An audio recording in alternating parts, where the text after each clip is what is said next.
is what I think are the two most destructive words in the English language. Try, because try presupposes failure. So if you say to somebody, well, why don't you try it out? Why don't you try us out? Then whenever you try something, you try it and it doesn't work. So, if somebody says to you, you say, I want you to get that particular report, that particular thing to me by the end of Friday. And then the person says, okay, I'll try. You already know that you're not going to get it. Because the word try, the reason why I use the word try is to build in already a reason or an excuse for not doing it. So you go back to them on the end of Friday and you say, you told me that you'd have that report done by the end of Friday. And the person will go, no, I didn't. I said I would try. And I tried really hard, but I didn't get it done. So the word try presupposes failure. Even Yoda out of Star Wars knew this. He said, there is only do or do not. There is no try. So that's why try is a destructive word.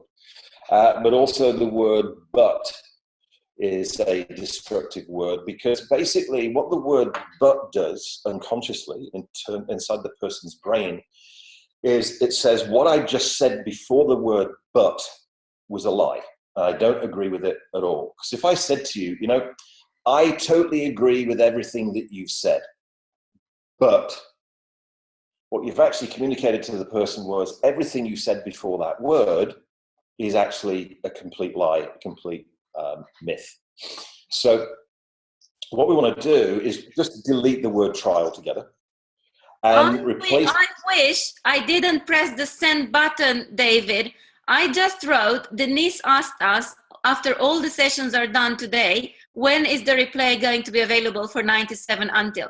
And actually, I didn't even read her question properly. I thought she asked me when we will release all the recordings. So here it is my answer. Stupidly enough, not fulfilling your rules. So I said, I'm giving myself a week to release the full Business Success Marathon collection, but I'm trying to get them out sooner.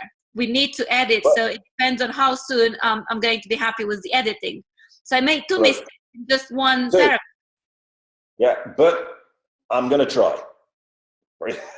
So even if I said but I'm going to try to make them sooner, it's still bad.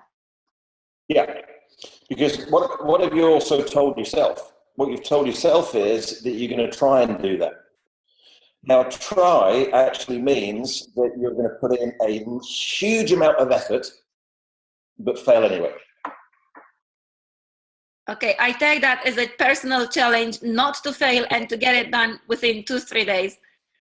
I mean, how many times have you heard people say, I'm going to try and lose weight? Oh yeah, that's a bad one. And stop smoking. And what do you think their success rate is going to be? Yes, totally agree. So yeah, I wish I didn't put that in before you finished your explanation. So delete the word try completely and replace the word but with the word and. So, if you're face to face with someone, they've put across their particular idea, it's not the same as yours, and what you say, I appreciate that you think that, I agree that you think that, and here's what I've got to say, means that you haven't negated or disagreed with what you said about, agreeing with them. Because you say, I agree with what you're saying, but you might as well have just said, I don't agree with what you're saying at all, this is what I think. But if you put the word and in, I totally agree with what you're saying, and here's my point of view, it enables you to maintain the rapport and actually create a situation where you can both be right. Yeah. So that's how we deal with the destructive words. Then, flip side of the coin, the most powerful words in the English language, I just mentioned them to Eileen, just there in that little quick Q&A, are the word because and yet. Let's talk about because first, because Cialdini actually did some research with this. And what he did was he set up a scenario where there was a queue of people for a photocopier. Somebody pushed into the front of the queue, said, "Can I push into the front of the queue? I only have 3 copies to make." And the success rate of the acceptance of that request to push into the front of the queue was very, very small. It was like in the 10s or 20%. They changed one word. He said, had the person go to the front of the queue, can I push into the front of the queue because I only have 3 copies to make? And the acceptance went to 90%. Here's the reason for this. As human beings, we like reasons. You know, what is it Tony Robbins said? If you give somebody big enough reasons, they'll do anything. We like reasons. And the word because is wired in our brain to say, here's a reason. Now, the interesting thing with that is the reason, as we started out right at the beginning of this session, the reason doesn't need to be logical, rational, or sensible.